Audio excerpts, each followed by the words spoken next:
Hello and welcome to Science Fiction Fanatic, the podcast that helps you find new, emerging, and undiscovered science fiction podcast content. I'm Greg, the host and curator of Science Fiction Fanatic. If you are a science fiction fanatic, click that subscribe button now. This is a podcast feature episode. If you like the creator, check out the episode notes for links to subscribe. Today's episode is from Science Fiction Remnant. Science Fiction Remnant is a podcast for sci-fi lovers that spans across books, movies, TV shows, and games. They also discuss wild theories about some science fiction topics. All right, let's get this show started. Begin. Hello, everyone, and welcome to another episode of Science Fiction Remnant for Season 2. And this one is going to be exciting. And this is what, round 2 now? Yep. It's a strange sense of deja vu. It's the sequel. Well, this is gonna sound a little bit sexy, but let's pretend it never happened before. Sure, it's not the reboot. The Matrix. It's from the Matrix. Like, you know, we just don't know that the previous one existed. It's a glitch, right, Dojo? For all of you listening who don't know what we're talking about, we attempted to record this and we had major technical difficulties. So we are re-recording it again. And yeah, so here we are. Have we learned from that? I think there was an important lesson there. Back up. So I'm really, really excited because technically this is the first time that we have Dojo in the show. And I said this before and I keep on saying it again. I'm really, really excited to have him in the show because we have amazing conversations when we get together. And nothing better than what we're going to discuss today also has a lot of sentimental value for me in the sci-fi genre. But before we get started, let's go through our segments. So we have Define Science Fiction Remnant. And this is a segment where we actually ask people on Twitter that, you know, if you had to describe us to someone that have not heard us and maybe, you know, you think that this is something they would like to hear, how would you describe us? And I can quote here in Twitter, Let's Chat Podcast by saying, damn fine people who love sci-fi and aren't assholes about it. I just love that comment.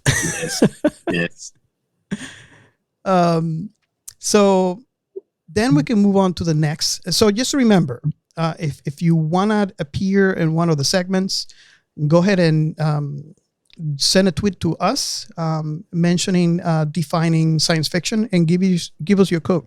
You might just appear on our next episode. So going next is the next section. We are Science Fiction Remnant. This is the Funny Science Fiction Podcast. We are the Caribbean Science Fiction Network. We are MonoRants. We are One Accord Level 2 Podcast. This is SciFi. And for all of you who have probably heard this before, this is my attempt to gather all creators. These are, you know, podcasts, writers, game makers. And if you're a creator and you're creating sci-fi content, this is my attempt to try to grab everybody under one umbrella. And when we are using the hashtag, this is sci-fi, whenever you post anything on Twitter or any of the social media accounts that you have, so we can kind of all try to follow each other and have the conversation. And I invite the fans as well. If you follow if you love sci-fi, if you follow that tag, you might just encounter other creators that you might not otherwise know that were available, and you might have some new favorites on you know, for your list. So I just wanted to pose that question, that idea, and we probably talked about it in the last episode as well. But what does it mean to you as a as a sci-fi fan, and I guess I can start with Giancarlo's, and we can move down the line, just to be able to have that one flag where we can all meet and talk about our favorite stuff.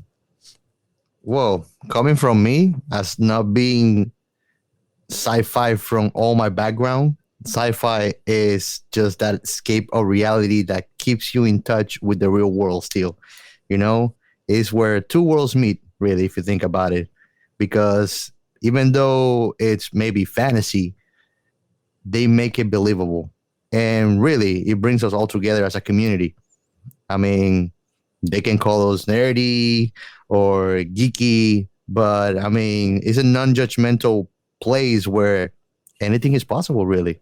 And that's one of the things I love the most. You know, it's like being in a Comic-Con. Definitely. Okay, so next, down the line. Would that be me or Joe? Oh, yeah. You go, right? Go ahead. Okay. You go ahead. Well, I was thinking about that while John Carlos was talking, and a little statement that might make you think came to mind, and it goes along the lines of yesterday's tomorrow today. And if you think about that, especially with Logan's Run, which we're looking at today, is that, you know, it was a vision of the future from 1976, which is, you know, before a lot of people who are listening to this were born. So it is a vision from the past about the future, and we're talking about it today. So it brings what people thought would happen in our future, and we talk about it now. And a lot of this stuff drives where technology goes. The classic being Star Trek and the data pads creating iPads and tablets and things like that. So and flip phones and all those sorts of things that came about because people saw them in sci-fi and went, wow, that's cool. I want to make that. And sci-fi is the thing that drives humanity forward in a forward vision. It gives people a look into what could be and gives them the impetus to make it happen. And that's what I really like about it, especially in creating science stories and sci-fi stories, because I'm a writer. Some of those in the future some of that might come true, and that's really exciting. So you basically are just as excited as I am to have one place where we can all gather. Oh, for sure, yes. But science fiction is the thing that brings people that are looking forward together, and that's why it's so wonderful. Yeah, I totally agree with that. I think for me, so I can really I think science fiction means different things to different people, and there's very different types of science fiction. But for me, I really look at fiction as a whole as being a way of exploring what it means to be human. I mean, it is our way of understanding the world. And science fiction, hard science fiction, which I'm particularly drawn to, is our way of seeing how humans cope with change, both good and bad. So you've got writers like Greg Egan, who's way out there on the hard science space, and he really explores what's the positive and the negative on society, on people, and how we as humans cope with that change. And then you've got the softer science fiction like Dune, which again explores politics and the realm of the political. So for me, science fiction is looking forward. It's the way of saying, how do humans change in a progressive manner? And I don't mean that in a political sense. I mean that literally as we move forward as a species, possibly into the stars. What will change with us? It's that exploration. And generally, science fiction, even the most troubled things like aliens and so forth, wonderful, wonderful genre there. It's hopeful. And Star Trek, I think, is the pinnacle of that, that hope. We can be better. So science fiction can map a pathway for us forward. So it's just a great area. I want to go back to that first comment, though, that you made, which is, not being assholes about it. One of the things which breaks my heart is when you get the gatekeeping in science fiction. And luckily, I think that's died down a lot. I think people have realized that anyone can be a fan of anything, and who cares? If you like it, you can engage in it. And science fiction is ultimately not just likable, it's hopeful. And we need a lot more hope. Yeah. Awesome. You can't see me nodding like crazy just over here. Yeah, me too. Right on. Yeah, just a comment to that one. Gatekeeping science fiction is like trying to gatekeep the future, and it's stupid. Everybody has a future, and everybody deserves a future. So stop it. Yeah. It's funny when you look back in time, not just this movie, but all the science fiction throughout time. Somehow, most of those things have become to realized technologically, or trying to make possible. This is something that Robert and I had discussed way many times in our previous season. That is like science fiction is science is trying to make possible science fiction, really. Yeah. But on that issue, I sometimes present to large organizations or government on how to look at the future, how to predict the future. Now, for them, the future is only 5 years away. But it's incredibly easy to predict technology. And the way that I illustrate this is I show a video from YouTube, and I'm sure people can go in here and find it. It's called Eve 2000, and you better put the words fashion in there. And it was a newsreel presented in 1930 about what the fashion would look like in the year 3000. And I show that to the audiences, but I ask them, tell me what they got right and what they got wrong at the end of it. And you show this, it's only about a couple of minutes, and people are laughing their heads off. It's hilarious. And then I say, okay, tell me what they got right. They got air conditioning right. Air conditioning did not exist. It wasn't even most science fiction books. They got a type of high heel that didn't exist back then. They got mobile phones almost perfectly right. They wore them around the neck, but they were the big Nokia-style phones. Literally, they had a little antenna. They looked like those early mobile phones. They got so many things right. And then I said, okay, what did they get wrong? And the audience goes quiet, except for people of color and women who put up their hands.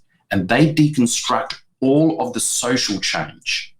Because in that video, the racism wasn't explicit, but it was certainly there. The classism was there. The men carrying candies for women in their pouches, and just nonsense stuff like this that we would, it's abhorrent today to think that. But that was the social norm. So what I love about science fiction is while we get the science right so often, we get the culture wrong. And that's why it's an exploration. That's why it's a mapping. Mm-hmm. Awesome. It's true. And that plays into today's topic as well, because if you look at Logan's Run, the culture is completely different to what we have now. They've gone completely away from family and everything. So this is really utopia. Yeah. We'll get into that because I actually think that's the heart of the film and why it's lasted as an icon for so long. Yeah. Starring Jim Morrison. Okay, so I think the next one is yours, Giancarlos. You got shout-outs. Yep. Step up. Go ahead. Well, so what we're gonna do is first make a shout-out for MonoRants. He actually tweeted to us that he finished our episode on Stargate with Nikky, and he made it to the 2 hours and so. Our record episode, 2 hours and a half. Yeah. And I mean, it was a great episode to have. It was a great conversation. It was a first-time movie. I didn't even know that movie existed. I am glad that you enjoy it, and we appreciate the support and the feedback on it. And we hope that you can keep on enjoying and this next season that is coming up. And right there, I'm gonna just say a big thank you to Nikky for being part of our conversations and being so engaging with us all the time. We always appreciate a good talk with her and a good tease. And if you guys don't notice that this is a sci-fi bit that we played at the end, the robotic voice, that's her. So she has kind of become the voice of This is Sci-Fi. But we need you to be back, Nikky. Yes. And lastly but not least, I wanted to also thank Angelus from A Little Army. We always love the engaging conversations we have with you on Twitter. It's just fantastic. This is part of what science fiction means, is the exchange of ideas, thoughts that we have each other about what is science fiction, about the things that we love within science fiction, which is a whole universe on its own. So we always appreciate the feedback, the conversations, and always keeping engaged. Thank you so much. And that'll be all for my segment. Awesome. Just before you move on, Angelus and I have been watching Black Lotus. Yes. That's the computer animated Blade Runner anime. Yes. And what's the name of it? It's called Blade Runner Black Lotus. It's on Crunchyroll, and he's absolutely like head over heels for it. He really loves it. I am going to watch it because I just watched Blade Runner 2 for the first time not too long ago. Right. We'll have to talk about that one another day. I've got very mixed feelings about that one. Okay. We gotta make an episode out of that one. I think so. Yeah. Get him in because you'll break your 2.5 hours. I think if you get him in on that one. Nice. Okay, so we're gonna move on to the next segment. The Outer Remnant. And in this segment, we basically just talk about the appearances that we have. So whenever someone in this podcast has appeared in another podcast, we kind of like to do a mention. So you can go and visit those other places that we have come to visit. So one that I have for today is Sudden But Inevitable. I got invited to talk about Space Sweepers. It was a great talk. If you guys have not listened to that one, I invite you to go ahead and, look it up. And you can see me talking to the guys. Great conversation. I got about a great movie. So check it out. I don't know if any of you have appeared somewhere else that you want to point out, or it's up to you. We can move on if you like. Oh, I can mention something. So the Elite Army runs a live stream every Saturday afternoon US time. And it's on YouTube, and it's basically talking about all sorts of things to do with Alita Battle Angel, the movie, and topics around that. I'm one of the hosts. We've been going for over 2 years. We're up to our 101st episode and still going strong. So if anybody has an interest in the movie Alita Battle Angel and wants to join the fandom to try and get a sequel, apparently Robert Rodriguez is going to pitch to Disney after the Book of Boba Fett finishes, which is the last episode is this week. So that'll be a big one. And then hopefully we'll get our green light for a sequel. So that's what we're working on. Awesome. Or maybe a TV series. That would be awesome too. Oh, yeah. Take whatever we can get at this point. I'll take it. Why not take advantage of my Disney Plus membership? Well, if you haven't watched Book of Boba Fett, go and watch it. It is really good. If you like Westerns and Star Wars, it is just brilliant. Yes. Well, I have to because I watched The Mandalorian twice and loved it. And he's been in the last 2 episodes. Yeah. Oh, and Giancarlos, by the way, the Boba Fett, here's what happened. Okay. I'm going to tell you everything about it. All right. Don't you dare. Well, this podcast is known for spoilers, but let's not spoil something we're not actually supposed to be talking about, all right? Yeah, and don't spoil The Mandalorian because I've scheduled some time for that with my beautiful wife. Her favorite sci-fis are actually Stargate. Like she's just nuts over Stargate, like Star Trek. But The Mandalorian, she just ate that up, and it is. We've only seen the first series, and it is just. It's that classic. That people say it's a Western. It's actually samurai, replayed through Western, replayed through culture. So it has this depth, which I think is magnificent. The writers who put it together did a superb job. Yes, Lone Wolf and Cub sort of feelings in there slightly. It was just brilliant. Not without the gore. Yeah. I would have to say there's Bushido essence on it. Oh yes. Right? Oh yes. Yes. The hype is real. It's an amazing show. Okay, so I think we went around, enough. So now we can dive into the topic of today's episode.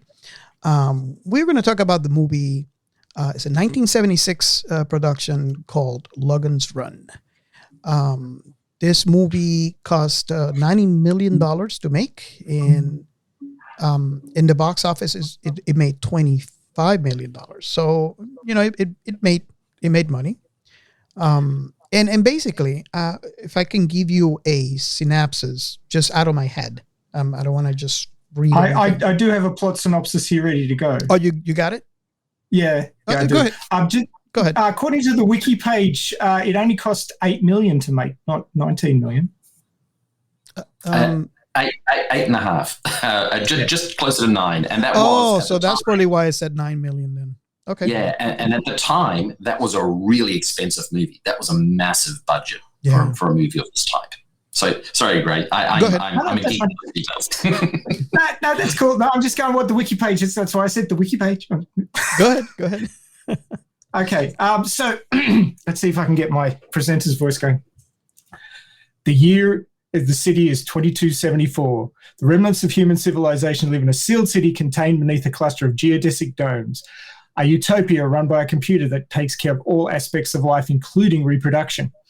Lucky computer.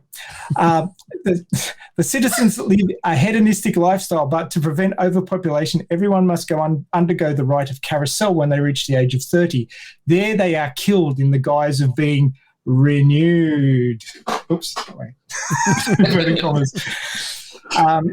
To track this, each person has implanted at birth a life clock crystal in the palm of their left hand. It changes color as they get older and begins to blink as they approach last day, blinking red, because, scary stuff.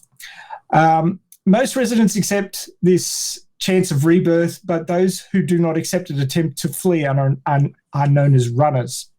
An elite team of policemen known as Sandmen, outfitted in predominantly black uniforms, are assigned to pursue and terminate the runners as they try to escape. Logan 5 and Francis 7 are both Sandmen. I do believe that the numbers behind their names is their clone number, so these people are cloned. After terminating a runner, to whose presence they are alerted during the carousel rite, Logan finds an ankh amongst their possessions. If you don't know what an ankh is, it's a symbol from ancient Egypt. Sort of like a cross, but the top's got a loop. Later that evening, he meets Jessica 6, a young woman also wearing an ankh pendant. Logan takes the ankh to the computer, which tells him it's a symbol for a secret group whose members help the runners find sanctuary, a mythic place where they will be able to live out the rest of their lives and not be carked at 30. Well, we'd all be dead, wouldn't we, guys? Yes. Logan learns that the Sandmen have lost 1,056 runners this way. The computer instructs Logan to find sanctuary and destroy it, a mission which code name is Procedure 03303, which he must keep secret from other Sandmen. Then the computer changes the color of his light clock to flashing red, suddenly making him 4 years closer to Carousel. Scared, he asks if the 4 years will be restored to him when the mission is completed, and the computer gives no response. In order to escape this, Logan is now forced to become a runner. Logan meets Jessica and explains that he intends to run. They meet with the underground group that leads them to the periphery of the city. Logan learns that the ankh symbol is actually a key to unlock an exit from the city. They come to a frozen cave with Francis following close behind. In the cave, they meet Box, a robot designed to capture food for the city from outside. Logan discovers to his horror that Box also captures escaped runners and freezes them for food. Before Box can freeze Logan and Jessica, they escape, causing the cave to collapse on the robot. Once outside, Logan and Jessica notice that their life clocks are no longer operational. They see the sun for the first time and discover the remains of human civilization have become a wilderness. They explore an old, seemingly abandoned city, which was once Washington, D.C. In the ruins of the United States Senate chamber, they discover an elderly man living with many cats. His appearance is shocking to them, since neither of them have ever seen anybody aged over 30. The old man recounts what he remembers about what happened to humanity outside the city, and Logan realizes that sanctuary has always been a myth. However, Francis has followed them, and he and Logan fight. Logan fatally wounds Francis. As he dies, Francis sees Logan's life clock is now clear and assumes Logan has renewed. Logan and Jessica persuade the old man to return to the city as proof that life exists outside the doomed city and you can live past 30. Leaving the man outside, the two people enter and try to convince everyone that carousel is a lie and unnecessary. The two are captured by Salmon and taken to the computer, which interrogates Logan about procedure 03303 and asks if he completed his mission. Logan insists there is no sanctuary. What he found outside was old ruins exposed, an old man, and missing runners were all frozen. These answers are not accepted by the computer. Even after scanning Logan's mind, the computer overloads, causing the city's systems to fail violently and release the exterior seals. Logan, Jessica, and the other citizens flee the ruined city. Once outside, the citizens see the old man, first human they have ever met, who was over 30, proving that they can indeed live their lives much longer. Except, of course, they don't know how to grow food or hunt. There's no food around, and they're all going to die because they've got no support. And there's the irony of the film. Yes, and there's no fish to fish. Well, they're going to be eating cat. Oh, yeah. So, yeah, everything's great, and it goes the end, and it fades on people who are all going to die. But anyway. Well, that's one interpretation of the story, which I don't think that walnut tree that the old guy was using for food is going to feed thousands of people. But anyway. Yeah, no, that's true. So there you go. I got through really hokey story. On the surface, it's a very, very hokey story. Let's be honest about it. The story is. Well, you say that, but I watched it again last night, and actually, I put the subtitles on, and I caught a whole bunch of stuff that I missed when I watched it the previous time, because a lot of movies in the 70s, like even Star Wars, has people talking over the top of each other and stuff that's not really clear. So having the subtitles on, I could actually follow a whole bunch of little nuances that I'd missed watching it the first time. Yeah, it is the subtext of that story, and you've got to put them to really watch the movie. You need to understand the era and what it was saying about the era. So the book that it's based on was, let's just say, I'll classify it as a dime novel. I mean, it was not great. It's not a great piece of writing, but it hit an emotion in America, in fact, globally at that time, that was really an issue. And it was the Cultural Revolution of America, of the West. It was the Flower Power movement. And the whole idea of this utopian society was based upon, hyperbole of what the Flower Power movement, what the whole hippie movement would evolve into. And the counterforce to that was the fear of communism. And those two things come through. I mean, the movie is really an exploration of communism overlaid on the hippie movement, which actually was not a great thing, but we can talk about that later, versus this more conservative view of the world of individual freedom and so forth. The other thing which the movie did change, which I know they couldn't have kept it in the movie, but I wish they had, is the original age of people being terminated. Yes. Was 21. And those colours, Ray, were actually people's age brackets. So the crystal colours changed by age bracket. Yeah, and the clothing as well. Yeah, yes, the clothing was also colour-coded. So I've got this idea of hippie, which is, the ultimate heaven is the ultimate freedom, and yet is the ultimate conformity. And on top of that, you've got this issue about free love. Now, that was the thing which they addressed in the book, in the movie, in a way which was absolutely revolutionary for the age. Homosexuality, or in fact transgenderism, is just the norm, and it's explicitly shown multiple times in the cityscape. Yes, that's true. So is, and unfortunately, so is underage. In the book, you definitely have 15-year-olds engaging in orgies and things. It's not explicitly in the book, but it's clear that that is part of that culture. In the movie, by upping the age limit, they got around that, rightly very sensitive issue. So great balancing act, but putting all of that into the context of the age, it was blowing people's minds, absolutely blowing people's minds. And it leads me to wonder, because they visualize the growth of a human being as more accelerated too. So a 12-year-old actually looks like a full-grown man and woman in the movie. Yes. Have you noticed? And that was an interesting one, because this idea of humans as, on one end, a product of society whose only job it was to consume. Now, there's ultra-capitalism. And yet, over the top of that, you've got this Marxist utopia that everything is provided to you by machine. And that is part of the Marxist idea. Unfortunately, Marx was also saying in that world, what becomes labor, what is the role of the human being? It's not to sit around all day and have drugs and be hedonistic. It's to engage in creative pursuits that create things, brings us back to what it means to be, the work that means to be human, the Star Trek vision. Yeah. So, when I look at this movie, I look at all of that. I don't think the movie was totally successful in exploring it all, but I could certainly understand how people read into it. And it makes me wonder too, because, like you said, you got to look at the era that this movie was released. I mean, I was 6 years old. And this movie, I like to say this movie is the reason why I am the sci-fi fan that I am today. Mm-hmm. However, in the mind of a 6-year-old, I watched this. It was amazing. It was incredible to me. But I couldn't comprehend most of this stuff. So in the same sentence, the concepts that were explained in this movie, which I think were very revolutionary, the era that this was presented in wasn't ready for.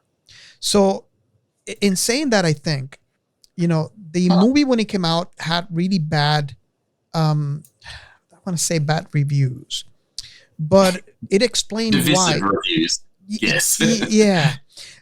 And it explains why now, after it has become a classic, we have gone through a different era. People are appreciating the content of this, and it has become a cult following, and you have people now understanding the movie. For me, it was a little different. I was a little kid,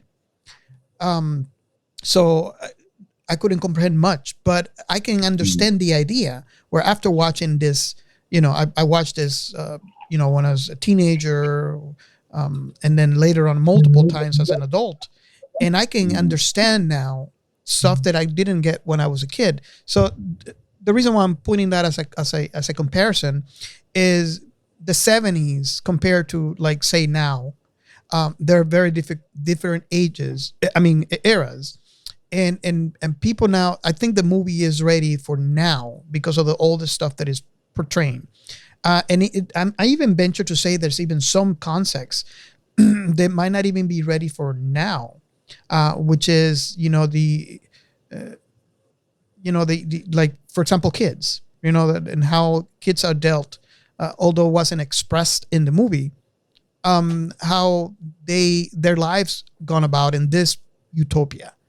Which we might not be, even me, myself, I'm not completely ready.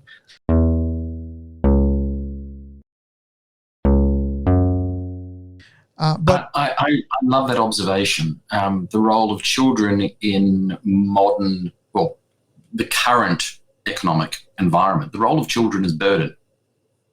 And the role of schooling is to prepare them to not be a burden, literally, explicitly, with some of the stuff I've studied. And in the movie, a lot of the kids, they don't fit the society, so they get moved to the outskirts. They get moved to almost this sort of Lord of the Flies subworld where they're just left to cope. It's called Cathedral. Yes, and I found that, and Cathedral is this, it's hard to describe Cathedral outside of, my thinking of its gang life for kids, and then when they finally mature and become 15, they get expunged from that. It's a marginal group. And so children are marginalized in the value sense to the culture. And my supervisor, when I was doing my PhD, he has this philosophy, this position. He argues it with me because he likes to argue because he's a professor. Is that not a lawyer? In Western, no, definitely not a lawyer. He doesn't like lawyers. But in Western society, there is no role of the child in the economy other than as a cost. And now I don't totally agree with it, but that's one of those things which the movie prompts thinking about. And this is, by the way, I think this is the art of good science fiction. This is why I think Logan's Run, despite its many flaws, is good science fiction. it forces you to scratch the surface of reality and dig a little deeper. Good science fiction should tell you more about what your culture is doing than what's going to happen in the future. And that's one way of looking at it. It's a really good observation. Star Trek did a lot of that. I'll just make that point that Star Trek was a reflection of the political times. So, yeah, yes. I agree with you on that. And I was going to second to that. I actually noticed throughout all the different time frames chronologically where science fiction movies are, they do reflect either the reality of social views at the moment that it was made or the idealism of what it should be based on whatever the mission of the message to convey the movie brings. That's what it is. So you can see that at the end of the day, being idealistically or currently, you can see the society that is trapped in that time frame where the movie was made. You can actually see it. So basically, even though Logan's Run is futuristic, it still reflects the values that were back then either seen as... the conflicting values. And that's what I love about the movie. And they overlaid totally incompatible worldviews and collapsed them down. For example, this hedonism. Now, we've just come out of the flower power movement. We've just been going through the Vietnam War. There is this incredible tension, not just in America, but globally. It is the height of the Cold War. And if you look at the movie, especially the final sequences where they have the fight between Francis and Logan, it's really, America versus the evil commies. That's how it gets laid over. And yet laying communism, and I'm going to separate communism and Marxism momentarily, but laying that over this hedonistic culture made sense from one perspective, the loss of the individual. So you've got this incredibly hedonistic culture where the flower power movement says it's all about being free and all about being an individual. And yet when you take it to its extreme, you fall down into having no freedom whatsoever. The ultimate freedom is you end up losing your freedom. Your cattle. That at the heart of it. I think that's why the movie was so divisive. I also think that's why it stood its time. It's the evolution of individualism. These two things together. I was just going to say that it's very clear when Logan lays Francis out with the American flag of what you're talking about. He actually uses American flag with the pole and clocks Francis, and that's very clear what you're saying, Joe. One thing I wanted to bring up before we move on about the children is there were actually children, because you see a lot of small people with yellow robes on or yellow clothes in arcade and various places like that. So they were children within normal society. They didn't really explain who looked after them when they were small or anything. That you see them in the nursery pods, and then you see like 7 or 8 year olds. You don't really see anything in between. So there's probably some sort of nursery somewhere where they're looked after. But the ones that were in Cathedral were the problem children that they didn't want to deal with. There was nothing in society to deal with people who had like mental issues or anything like that. They just marginalized them. Chuck them all in Cathedral. It's true. And it's funny. It's funny because Doug Jones said something important about it, just like you did, Max. And is that at the end of the day, even though they kind of put them aside, children are nothing but the potentiality of the future of society. Nice. So I mean, they are the most important thing about evolution as a society are the children, because we grown up, it's like old dogs don't learn new tricks. So we just learn to change our habits, but we are what we are as we get formed as adults already. But our children's, it's infinite, the potentiality that they contain as individual. Which much at the end of the day, much like good science fiction, the potentiality is unlimited. Hey, it's great. I know. It's Peter Pan in the Neverland, basically, at the end of the day, like with all the reading that I do and stuff that I get interest in, I've come to learn like the main goal of humanity as a society on itself is as one is to reach collective consciousness. And that's where our individualism too crashes, even though it brings us together too, I have to say though too, the story, and I'm not talking about necessarily the book. I read the book. I think me and Joe are the only ones here that read the book, if I'm not mistaken. Yeah, it's a short book. I recommend reading it if you're curious. It's not necessarily very good, although I did like the ending on the book.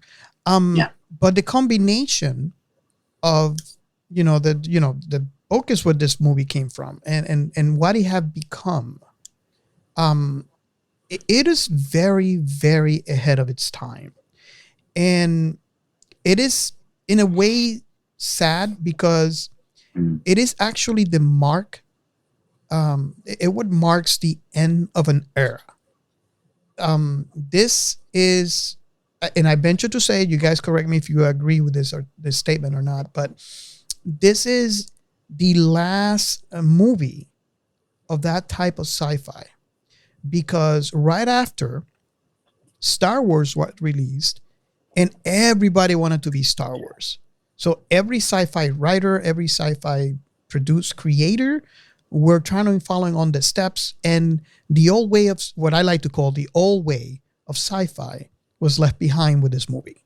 And this is why I said it's a little sad to me, because I really enjoy that. It took almost 2 decades for us to start to get we actually had other movies around that era. Rollerball, one of my favorite sci-fi. Oh, yes. The original Rollerball. The second one's actually not too bad, but the original's just a place in my heart.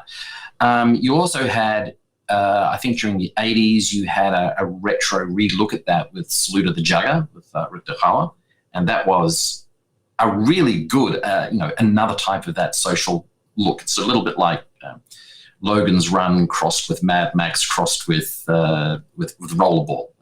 Interesting movie. But they were few and far between, and it wasn't until we started getting movies like District 9, which is again but less spectacle, much more.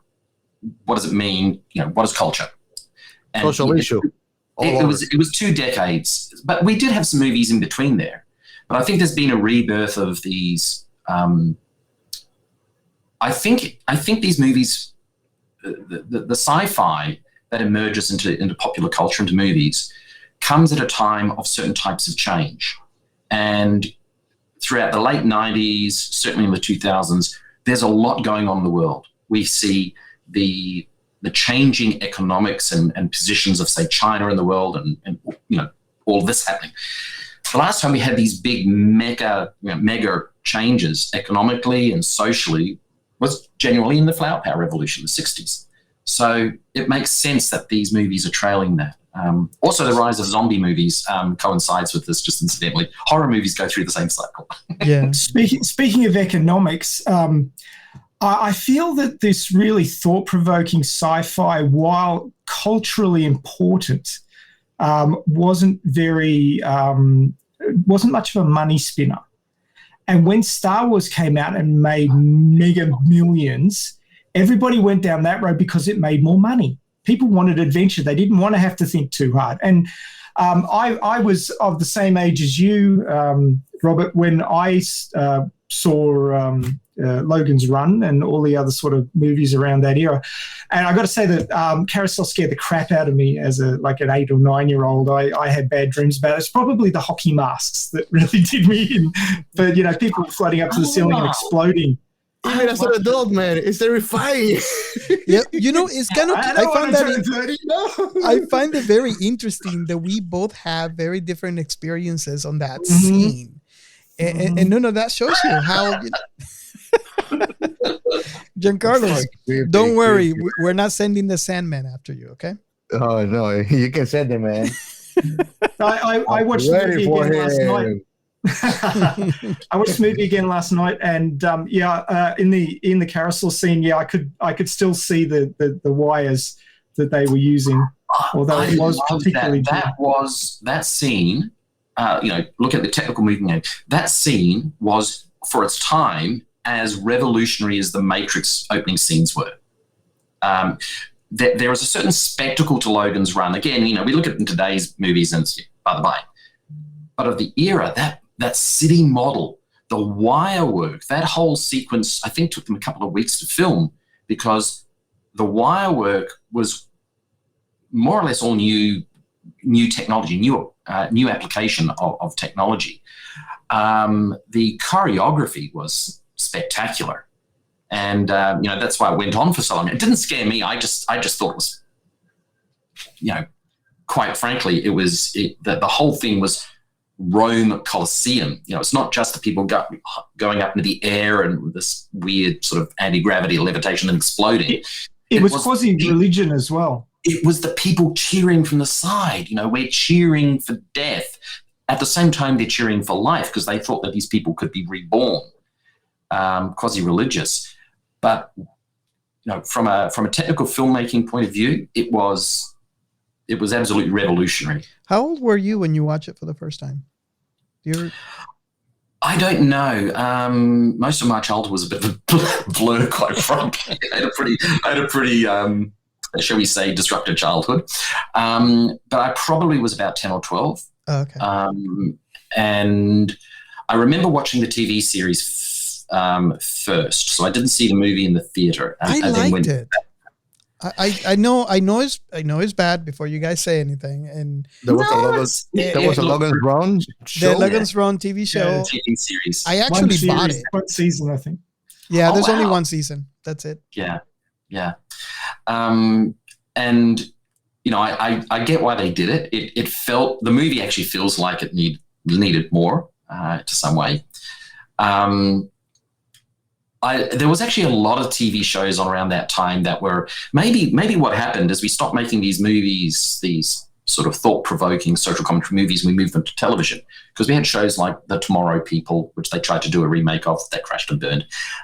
We had, Doctor Who, very progressive in that era in the 70s. iRobot and all of that, really good stuff. Maybe it's still actually, John Pertwee. If you really want to look at the progressive Doctor Who, the Pertwee era is the way to go. now, before we move on from the TV show of Logan's Run, let me ask you something because I just woke curiosity on me. Does he fill in gaps that are not given on the movie? I like to say, because that's what I like about shows. I like to say yes in a way, only because Joe was like, no. Well, only because it's a TV show. You have a lot more time to explore some areas. Yeah. And notice how I say in a way. They changed some of the canon and it didn't really work for me. The interesting thing is that in the sequels, in the books,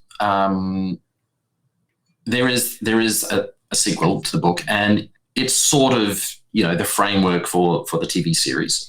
And then the third book basically has him going into another dimension, and the concept there is actually the universe of Logan's Run is an ultimate. It's one of those multi-universal theories. So there is another universe which is much more like ours. So this was an alternate timeline, if you will. And it would be interesting to explore that.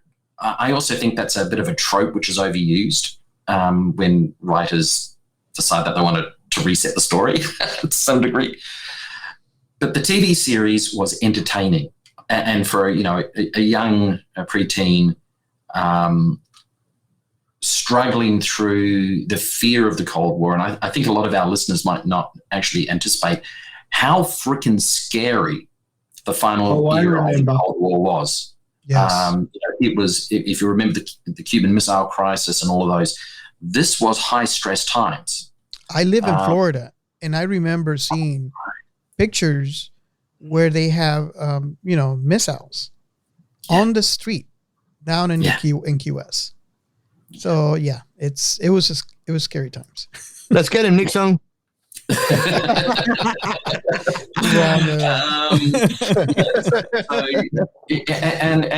And in some ways, we're heading into the same fear. I speak to some people who are younger than me, and they have the same level of fear now about the uncertainty of what's happening with the world economy, but moreover, the real impact of climate change, which is now becoming very evident. In fact, climate change, we have to talk about that for Logan's Run. It's one of the first movies.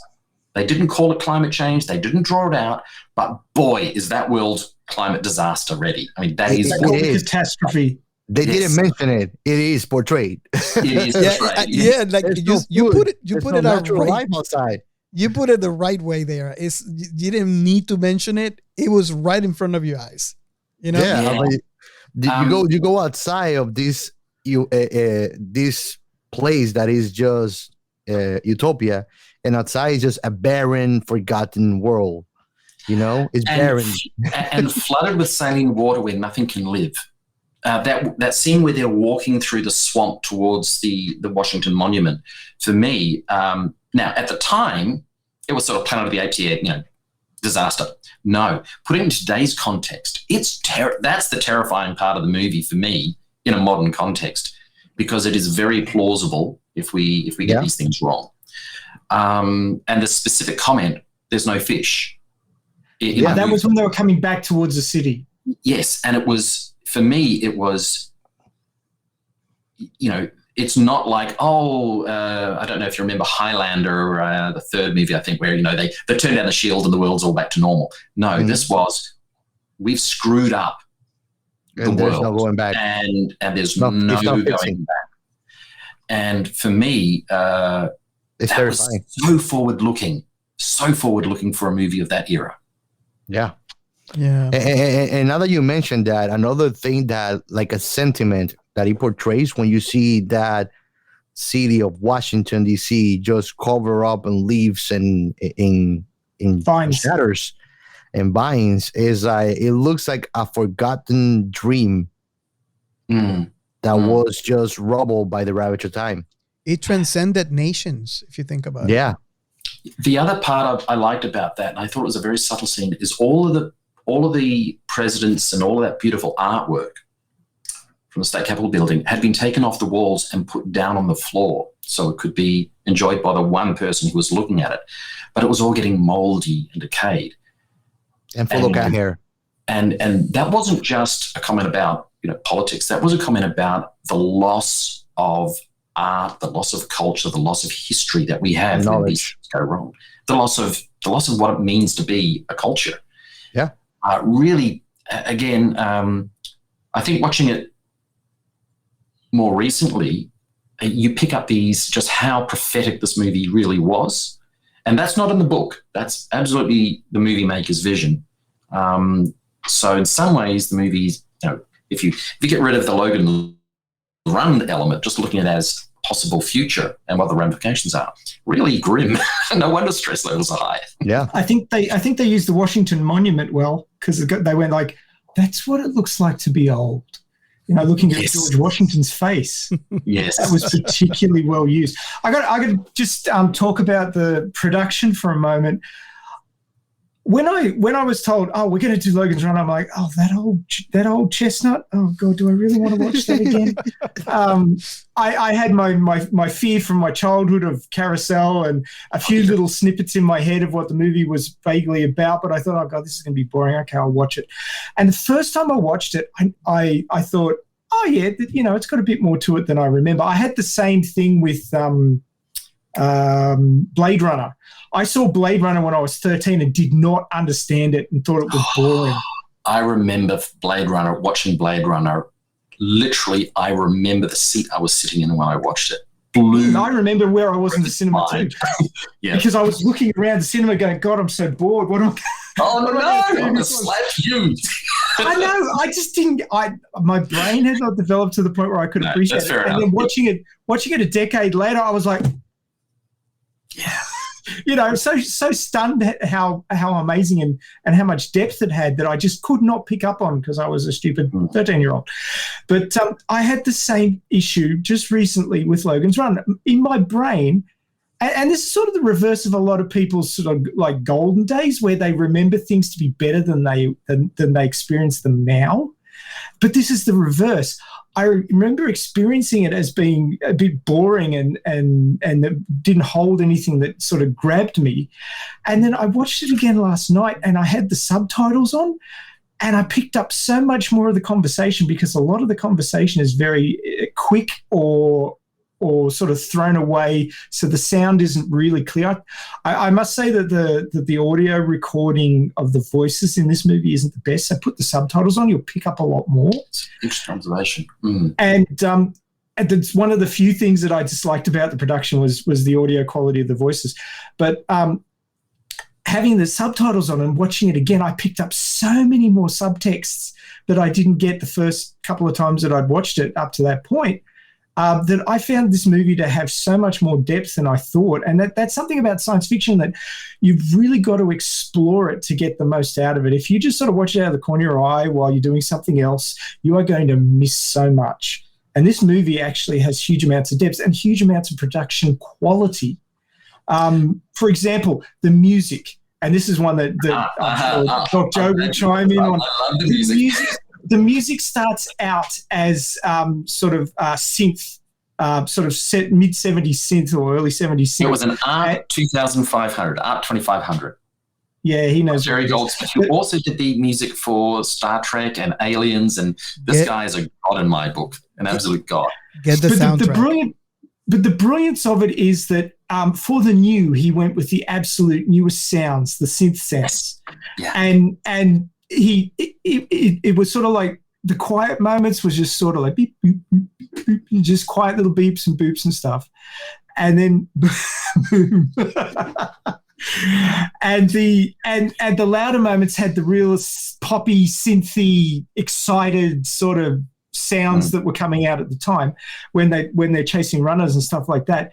But then as they started fleeing through the city, the music started changing, and once they stepped out and saw the sun for the first time and went, what the hell is that thing, that big ball of stuff in the sky? I don't know, but it's warm, I like it. And that was the conversation they were having.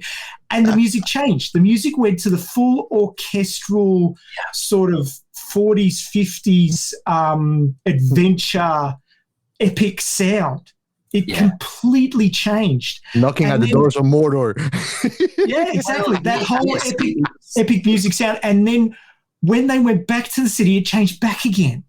Yeah. So the music fit where they were, and it was beautiful.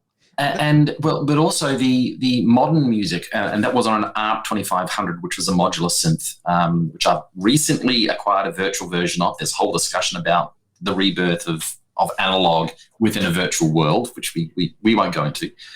But it was discordant.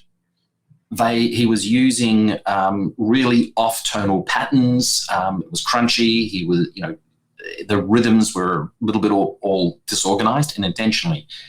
And I think, the subtext of this is Goldsmith was using the sound design. And I agree with you on the voice to some degree, but certainly on the music, the sound design was such that it, even though you've got this hedonistic, fully self-indulged society, especially that scene where they go through that weird orgy room where people are trying to drag you off into the dark corners. The love shop.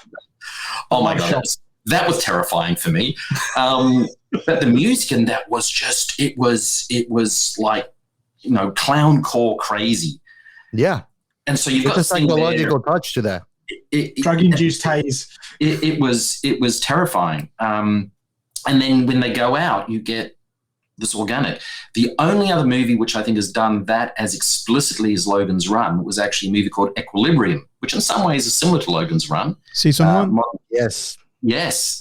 Oh, it's a fantastic movie. And I remember that movie, the biggest scene of that movie for me was when Christian Bale's character, I can't remember the name, I'm sorry, he finds a room with all the old books and the art and all that stuff, and he puts on a record, and it's Beethoven's finale,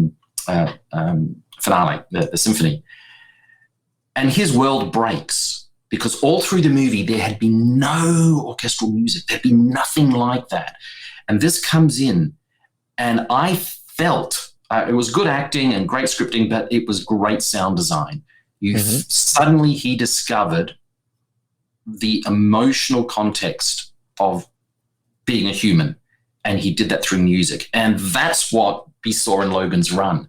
Like, absolute masterful. Very few movies get it that right. Yeah, and I agree with you. I mean, the score, many people don't really realize it because it's behind the scenes. But the musical score in a movie can help guide the audience through the story just as well as as a nice written story. It can influence even the sentiment that creates a scene. I think it is the core of it. If you take a look at, the highlight of that was Conan. Conan has almost no dialogue. The Schwarzenegger Conan, the first one. But the music for it is considered an orchestral masterpiece. And the movie is actually driven by the pacing of the movie is driven by the pacing of the music and vice versa. You're absolutely right. The scores are incredibly vital. And in sci-fi, we all remember the Imperial March. Oh, yes. Do you remember the scene? Maybe not visually. I'm sure there's plenty of people out there. I don't, but boy, I remember that score, and you remember the emotional context of that. So Logan's Run probably doesn't have the replayability of some of these other pieces of work, but certainly was incredibly clever.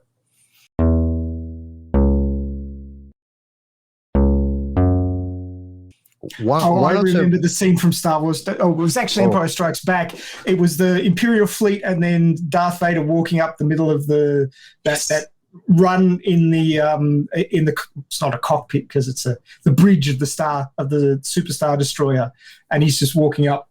I'd love to imagine watching that scene though and playing Staying Alive.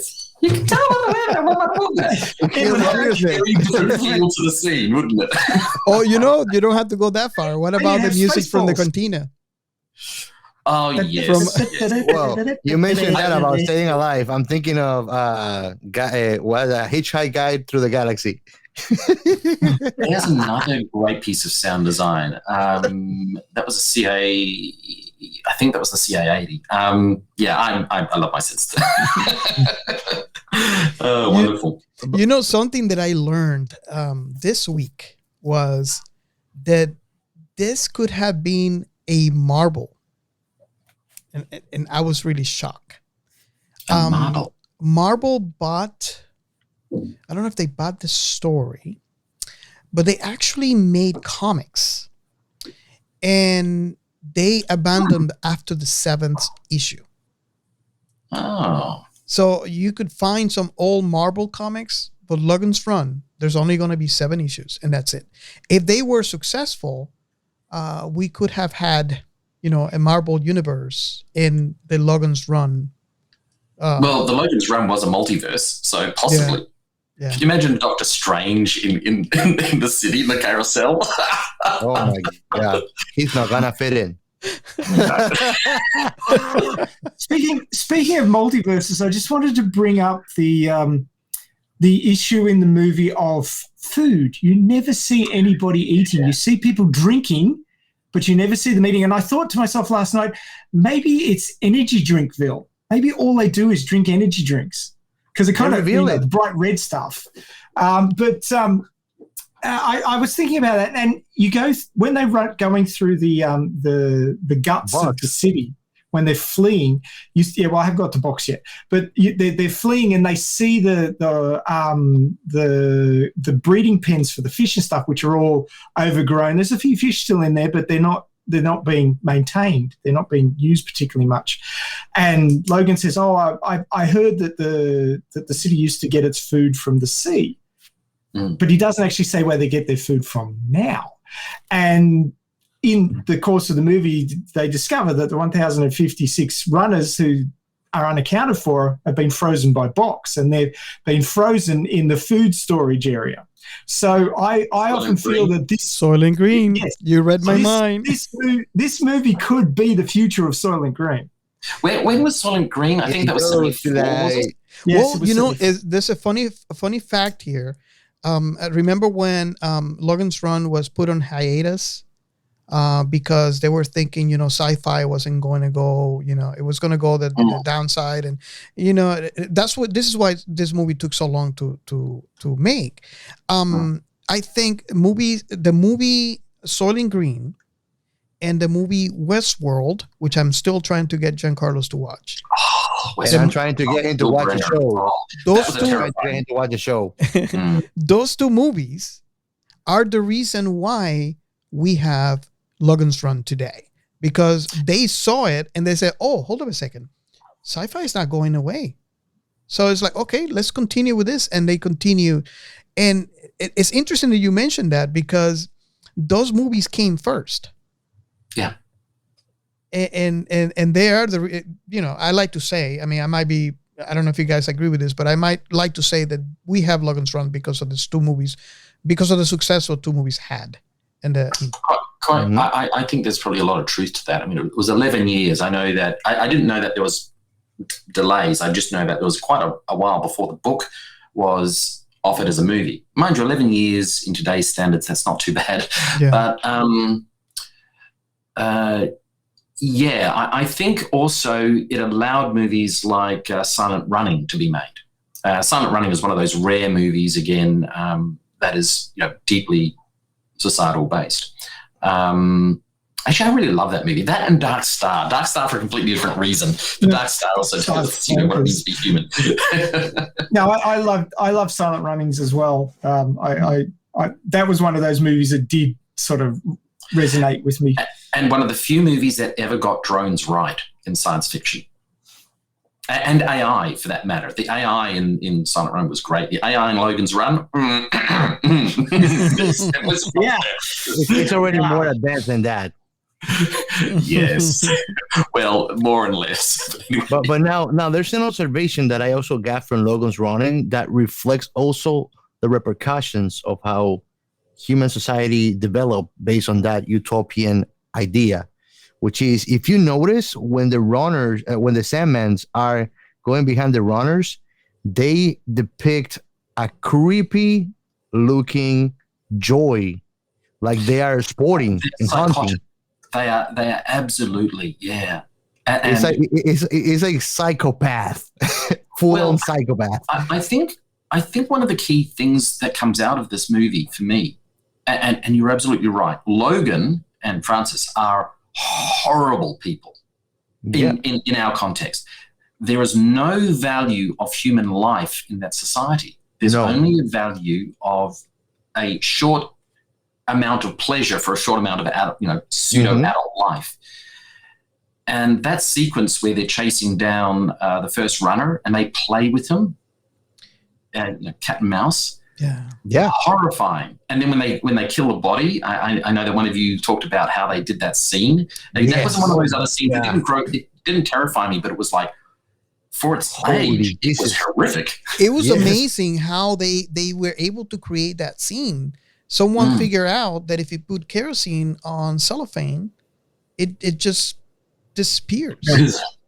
So you put in a red cellophane, put kerosene on top of it, and there you go. You have your scene.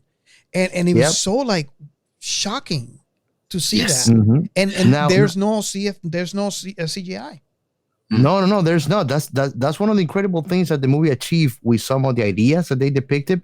Now, psychologically, here's the bigger pointer about that specific observation I have.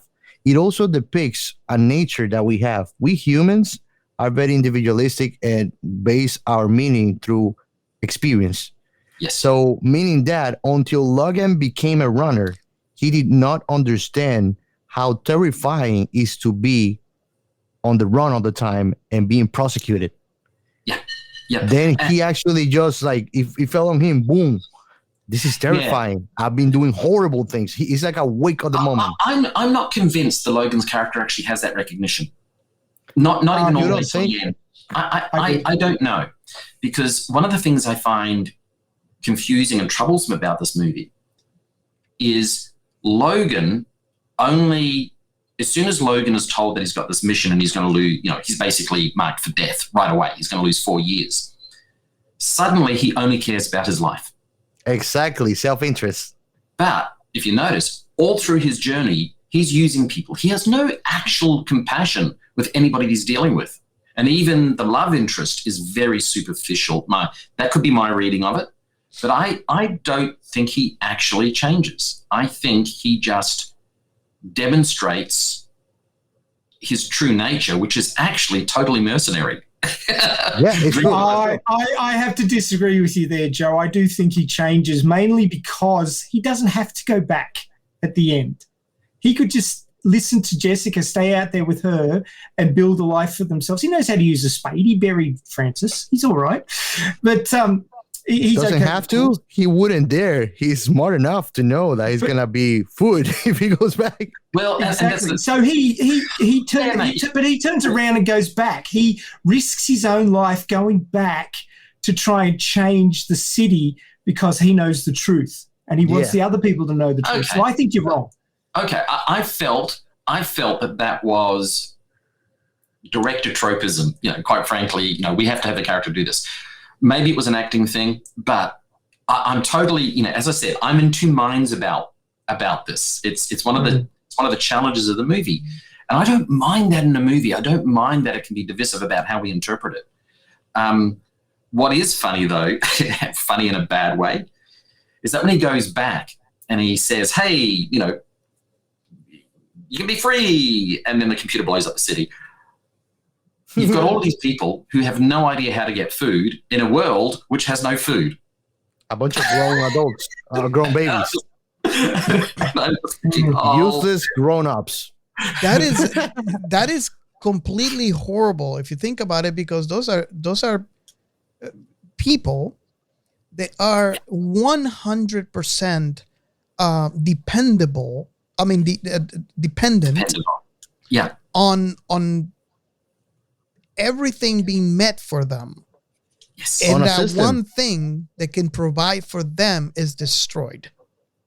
Now, let's basically that. is the destruction and obliteration of self-reliability. It does not exist. Yes, and I don't know if they left that in the film, because the film ending feels to, I think, certainly as a kid, it felt like, yay, he's liberated. But watching it as an adult, going, holy hell, he's just released a whole bunch of canaries into a cockatoo preserve. This is going to be bizarre. It should have said the end, and then they all die. And then they all No, it's gonna be like, holy cow, cat's gonna be extinct in 1 month. I gotta. No, these people aren't even capable of killing. We wrote a science fiction game, Ray and I, and another gentleman, Pat, set in a imagine Star Trek, but with a slightly evil perspective. And in that world, people are literally genetically conditioned. The bulk of of civilization, galactic civilization, are genetically engineered to be pacifist, like not just pacifist, but ultimate pacifist. If they see even an accident which is horrific, they go into shock. And that's the culture which you have in Logan's Run. In fact, I sort of took some of that concept and put it into that game. And you look at that, and I don't know if the filmmakers intended this, but it is actually a very strong critique of our modern supply chain and where it was heading. Most people I know have no idea, outside of, you plant a seed in the ground. They actually don't know how to plant a sustainable garden, let alone murder a chicken and eat it. Yep. Chocolate milk comes from brown cows, doesn't it? Chocolate milk comes from brown cows. And if you shake them, you get butter. And if you're scratching, you get powder milk. Yeah. So again, I look at that and go, were they trying to leave a, dot for people like us to discuss? I don't know.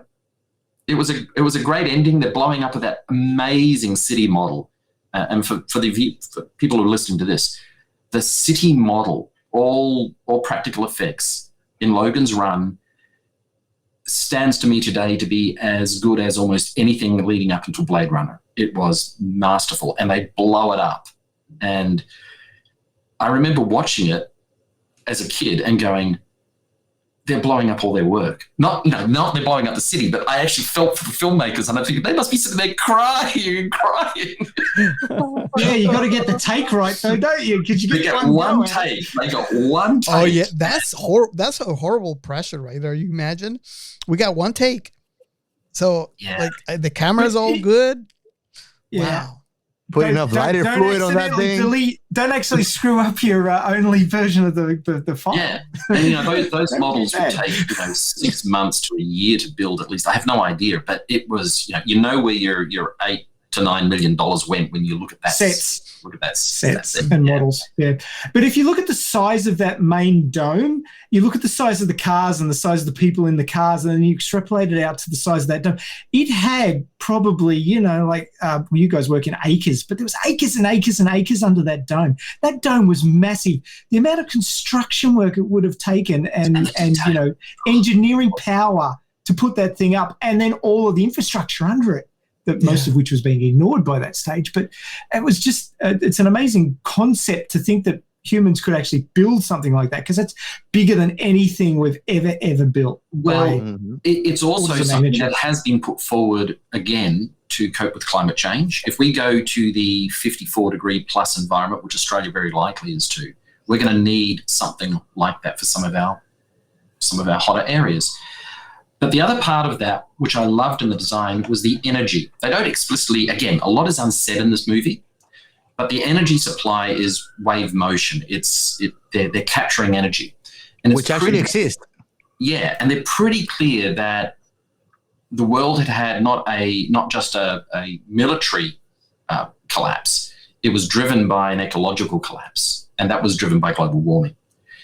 And what is very timely is, when the book was written, the petroleum industry was still the main sponsors of climate change research. In fact, most climate change, this dates all the way back to the late 1800s. 1887, I think, was when they first realized this was going to happen. So the petroleum companies knew this and were investing in research and understood it. It was just as we came into the 70s, just before this movie was actually released, where they flipped and started denying it. And there was, obviously economic reasons for that. There was also the rise of a particular type of capitalism in America at the time, which has now gone all over the world. So there's interesting reasons for that. But the fact that they had a culture and a solution to global warming, so definitely defined and yet so understated, I think was a masterstroke. And I did not get that as a kid. I only got that watching it again last year. And art of good science fiction, show you don't tell. and the funny thing is that it shows like this great solution was found out just too late to remediate. Yes, that's a good point. Yeah, because like the whole system did not start under a good self-sustainable system. Society had to be destroyed. The society and the freedoms that we genuinely enjoy had to be destroyed for survival. And that wasn't a survival. Oh, that's a really good insight. I like that. Yeah, it's true. Yeah. I mean, you talk about supply chain, and I mean, that's one of my areas of expertise. Yeah. And basically, it is true. It shows like if we have these eco-friendly ways of generating energy, why everything is dead outside is because we didn't do it early enough. We kept on playing with our finite resources while damaging the ecosystem until there was no turnback point. There's the point of no return. The point of no return. I wonder if we merge the book and the movie towards the ending.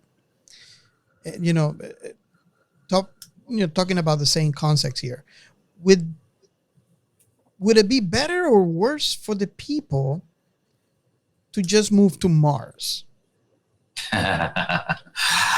Yeah. Because if we think about it, there's probably another colony.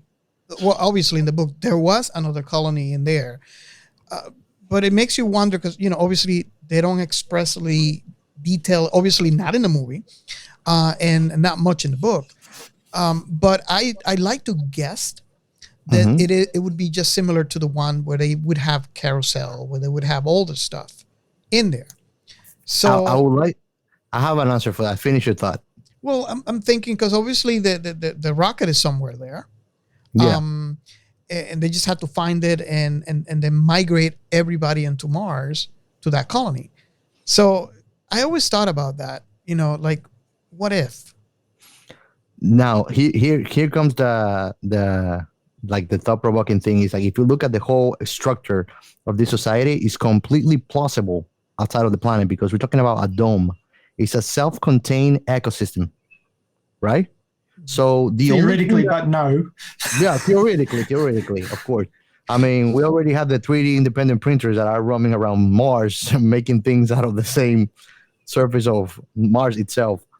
And I mean, this is all just new terrain for human science. But basically, the only thing that I think it will be necessary to making a thriving society is to eliminate the political reality portrayed on this movie, because that will be bound to be doomed. We are a species like life means constant change.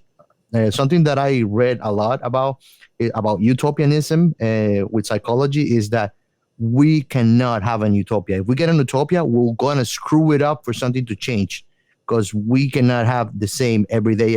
That makes life The Matrix. The Matrix. Yeah, exactly. I was going to say that too. I do agree with you, and there's plenty of philosophy and wonderful treatises on what it means to be human, what it means to be society, and change, and all that. I want to come back to one of the comments I made very early on, which is the role of science fiction and the role of technology. I think the technology in Logan's Run, with the exception of how they portray the AI and that weird-ass robot, which was basically, a cheap Doctor Who set. It's not a perfect movie. But the technology was unbelievably spot on. It was extremely smart technology. Really good view of the future. What we get wrong, what's the hardest thing for a futurist, no matter how much data you've got and how good you are at making predictions and so forth, it's the human element. There's the concept of tame and wicked problems, and this idea of what will a culture look like. Our unpredictability is really hard. I was one of the founders of a very early internet company. It's where I made my mark on the world, if you will.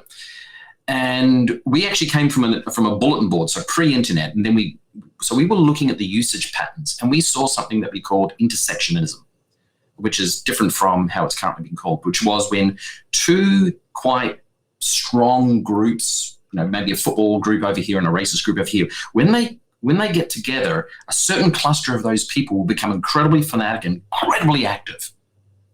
And we closed it down because we said that was dangerous. Well, we never predicted that that's how you would actually make money on the internet. That's what I got wrong.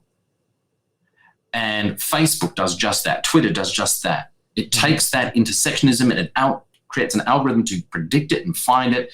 And it's changed our society in ways which we, someone who's deep in the industry, in the early stages of the internet industry, who's deeply interested in science fiction and deeply interested in predicting the future, we did not predict what these companies would do and what that would happen and that it would be allowed to happen. Mm-hmm. And I mean, mind you, further. I was in Hong Kong and I was working with China, so China's gone down the route that we thought they'd go, just close everything down and dominate.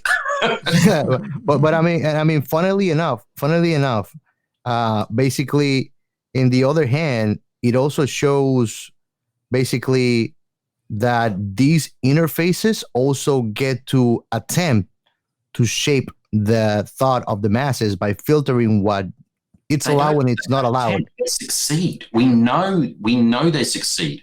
That was proven with freaking Goebbels and in fact America's role in Japan, where they changed the culture of Japan. Propaganda works. We know that. It is. I mean, think about it. There are certain things that even though they're not right, they're not allowed on Facebook, and there's some other things that are allowed. And some things that so many people find they are not wrong to be shared, but it's not allowed on this media. And when you think about it, Facebook owns a lot of things that comprises to what's social media today. Yep. On their umbrellas. Yep. That people don't even realize. This belongs to Facebook. Now, you see, if we had the AI represented in Logan's Run to be more like a Facebook control mechanism, Mark Zuckerberg, those sort of algorithms, then I would have said they nailed it. But again, this is what I'm saying. The tech, easy to predict and get right. The human culture and the ramifications of it and how technology is adopted, really hard to get right. And I love writers who explore that. I think that goes beyond just that, predictability, but also like, when you are creating a product that in your mind, you're creating that product to solve a common problem. It would basically be a solution to a common problem. And you could see how that is a solution. It is proven. It releases. It's maybe in the case of capitalism, it sells.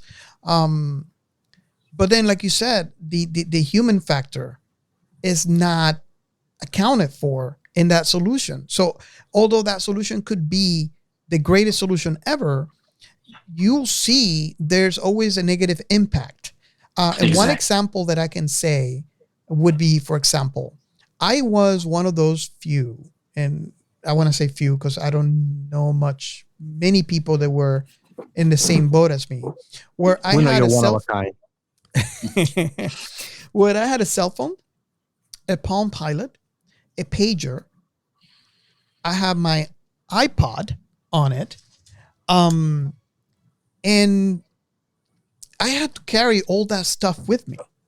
Thank God for convergent devices, eh? So exactly. So now with the phone, I remember the iPhone 1 came out. I actually bought one, and I saw how little by little I was converging all my devices into one. Not to say that the mobility of everything was fantastic. It was, to me, it was the greatest thing. Now look at that technology today. And you have people walking on the street, looking down and risking an accident. Someone might crash against them. Well, not just might. The number one industrial accident in warehouses is people looking at their devices and getting hit by forklifts. It's a real thing. Violation 101. Yes, and on site, it's actually become a real issue. So you are absolutely right. Every new technology gets used by humans in a way which is ultimately beneficial, but there's always an abuse. There's always a misuse. Look, every sword has two edges. Yes, yeah. That's a double-edged sword on like technological advances. It can be used for so much good, but it also can be used for bad.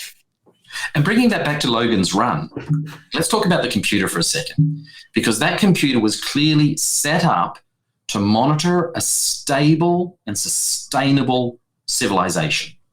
And that was cattle, if you may. Well, no, I think it was probably, we're talking about the good. That computer did a great job of keeping that civilization running. We don't know how many hundreds of years it's been going for. But it's supposed to be a non-thinking civilization.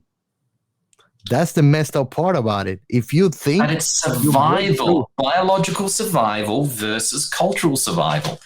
Now, this is what I love about the debate about this society. Take the AI element out of it. Just say you've got a system of algorithms. If I was to replace it with a bit more real tech, a system of algorithms that has rules that will keep a civilization not going past its ability, not outgrowing its resources that were available to it. What is said in the book quite explicitly, but also hinted at in the movie, is those resources are declining anyway because of decay. So the system, even though it was well-intentioned to be sustainable. Now, somewhere along the line, some group of humans had decided that it's better for everyone to be happy rather than growing as a society. And they probably had some hope that in the future that the people would be able to get out and recover and so forth, hence the seals on the doors. But that system was put in there for a very, for an ultimate good. And yet, when you look at it, it's a horror. It's an absolute shit show. And again, that was great science fiction. And that was in the book. I think the book really nailed that, actually. If there's anything in the book, I think it got that capping of the society resourcing really, really right. But the AI itself, what a stupid AI. Can I jump in for a second? And yes, I took my hoodie off. It got a bit warm here. So Thank you. I'll send you my PayPal details. You can.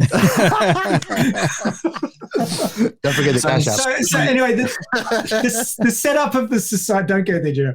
I know Joe. He could go places with. Oh yeah, I look at that. So the setup of the society was very interesting in that it was a complete break from what we understand society, like Western society or, like modern society, in inverted commas, to be today. And there would have had to be a very strict break, I think, because it's not something that could evolve from where we are now. And this is another point of the social side that I suspect that they saw the world falling apart and the engineers got together and said, we'll build this fantastic dome and we'll stick all these people in it. But then the scientists got in there and said, well, you can't just, randomly pick and choose people. You've got to choose the best people genetically. So there was definitely some eugenics. Yeah, Sorry? the homogeneous nature. We haven't talked on that. And I don't know whether they made it because the culture, everyone's beautiful, everyone looks the same, don't really have much racial diversity. In fact, you've got none. It's an Aryan heaven in there, let's be honest about it. And there are talks around, there are actually programs around already to take the elite rich, super rich, and build islands for them that will be protected against the total ramification of global warming. There are things like that being discussed now. Elysium is another example of a movie that explored that. The Island, an older movie. The Island as well. Yes. He actually debates some of those things with that little circle of society, higher rank preservation. Well, privileged, let's say. Privileged, yeah. So, Ray, I think you're right. I think there must have been at some point, and again, we're now saying how did this come about, but it's pretty explicit. This was a haven while the rest of the world burnt to the ground. Well, if you look at the conversation between Logan 5 and Francis 7 at the beginning when they're in the nursery, it's pretty obvious that there was some heavy duty eugenics, and it was still going on because you wouldn't get cloned unless you were considered to be superior. Yeah. A lot of the clone lines, like there was only Mary 2, the little girl, Mary 2. She was obviously, she said, I'm a lot smarter than the other kids, so I ended up here because they couldn't control me. Mm-hmm. And obviously they weren't cloning that line as regularly as they were Francis 7, because Francis 7 was the ultimate Sandman who did everything and believed everything. And it could have any woman in the city. No, that was Logan. Oh, sorry, that was Logan. You're right. You're absolutely right. AKA Jim Morrison from the future. But my take on it from their discussions, and like I said, when you watch it with the subtitles on, you pick up a whole lot more because there's a whole lot of little fine details, not in just what they say, but how they say it, which is saying a whole lot more on a whole heap of other levels about what is going on in this society.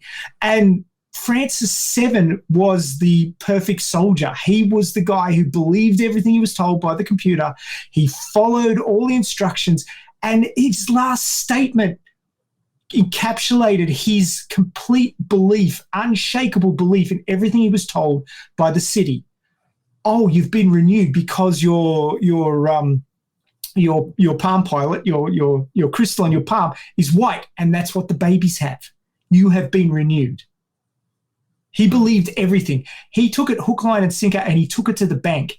He was unshakable in his belief on the city and what it stood for, and that it was the complete and utter truth and everything else was a lie. And that's why he was the highest number, because he'd been cloned over and over again because he believed it all. He took it all in, and he was their perfect soldier. So he kept getting cloned.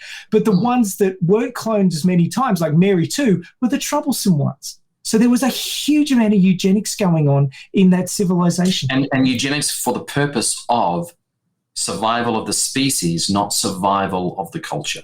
And I think maintenance. The death of individualism. Yeah, and I have to declare I am Robert 275.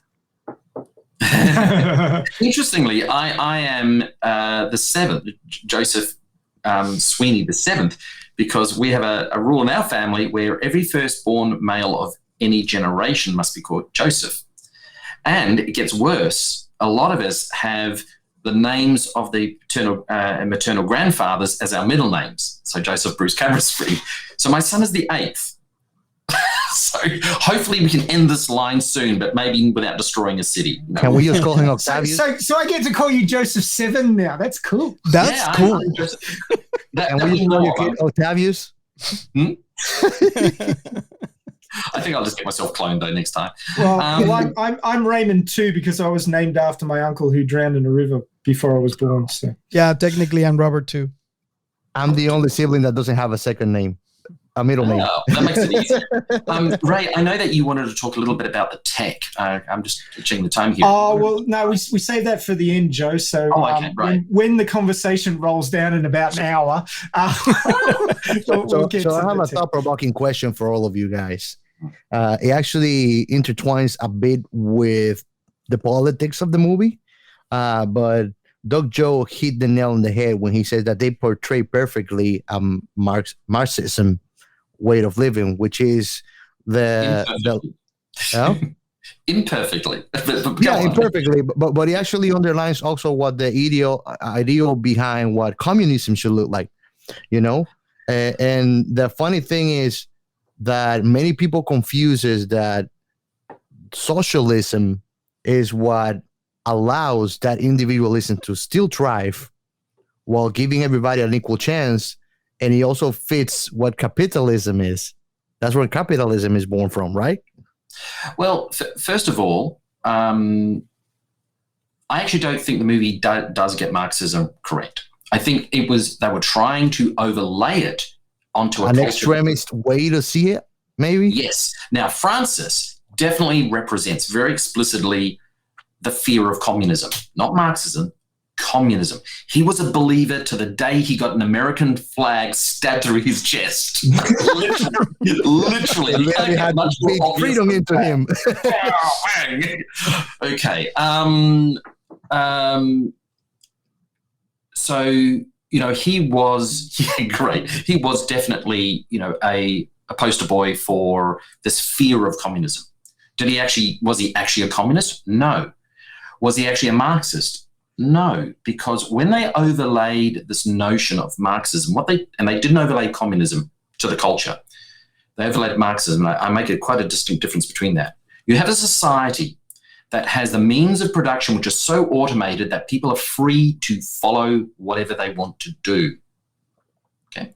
Now, in Marxism, the natural step from that is that people will pursue things more like Star Trek. People would pursue endeavors that enrich them and enrich society because humans are inherently good.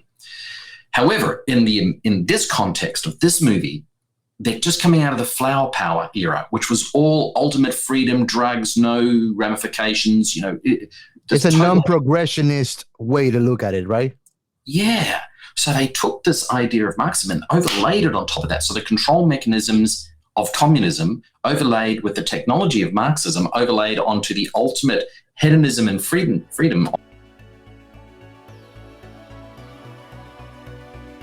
Thanks again for listening to Science Fiction Fanatic by Indie Drop-In Network.